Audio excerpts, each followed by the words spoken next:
Hello, I'm Marlon Magdalena, Instructional Coordinator for Jemez Historic Site. We're a site located about an hour and a half northwest of Albuquerque, New Mexico. We're a site protecting the Pueblo of Gisitwa and the San Jose de los Jemez Mission Church. So today I would like to tell you a little bit about the people that lived here, the Jemez people.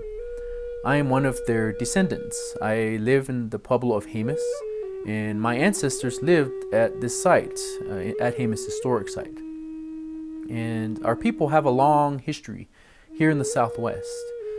Before we arrived here in the Jemez Mountains, which is why the Jemez Mountains are called that, is because the Jemez people lived in these mountains. We lived further to the north, to the northwest, in the Four Corners region. We lived in those places. We built villages, we hunted, we gathered. We also planted different types of crops in those regions. We also interacted with other groups of people. We weren't the only people living out there. There was the Tewa people, Tiwa people, Hopi people, Zuni people, and Keres speaking peoples. And so there's people all around us, and we're trying to live in all these different places, sometimes together, and sometimes there was conflict between different groups of people.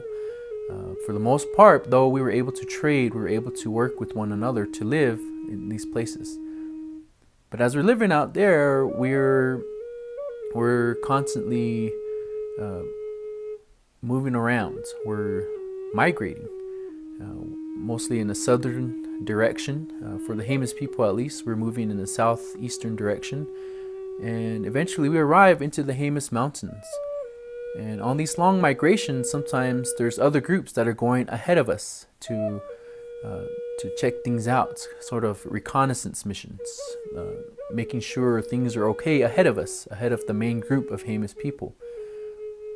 And so we're also helping other groups along the way, or sometimes we're having conflicts with other groups of people as well. And we're moving around, so we're coming to the south, into the Jemez Mountains. And sometimes these reconnaissance groups that went ahead of the main group of Jemez people, they kept on going, sometimes all the way down to the south, into what we know as Mexico, or even down into Central America. They're checking things out with those groups of people, because there's many groups of people living down there as well. They're either learning from them, they're trading with them, seeing new things down there. But eventually some of those groups, they come back. They're able to share with us, the main group of Jemez people, what they saw, what they learned. And so you see some of that influence sometimes in the forms of macaw feathers, shells, copper. We still use a lot of these things today. And it's because of these other groups that went around to trade or to just to visit other groups of people. And sometimes those communities from the south came up this way as well. Vice versa. People are moving around. They're always trying to see new things. They're trying to trade new things, trying to learn new ideas and new ways of doing things. And us Jemez people were the same. We were trying to learn different things by moving around, visiting, talking to other groups of people. And this continues. And then when the Spanish arrived, this new group of people had their own way of doing things. And sometimes the trails that they followed were trails that Jemez people, other indigenous groups would have used. And so one of those trails eventually became known as the El Camino Real. This trail, this road, would have been a very old trail that people have been using for possibly thousands of years, that came up from the south into the southwest here, into New Mexico, Arizona areas. So the Spanish used this trail and continued to.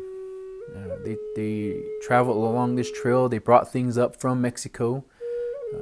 They brought people, they brought supplies, different types of items from Mexico to here, to the southwest. And from here in the southwest, sometimes they took things from here back down into Mexico.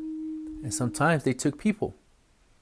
And they took people as sometimes as prisoners or as laborers or basically as slaves. And we have many stories of our people being taken down into Mexico to work in the silver mines. One of those people was taken, or they were either taken after a battle, usually as punishment.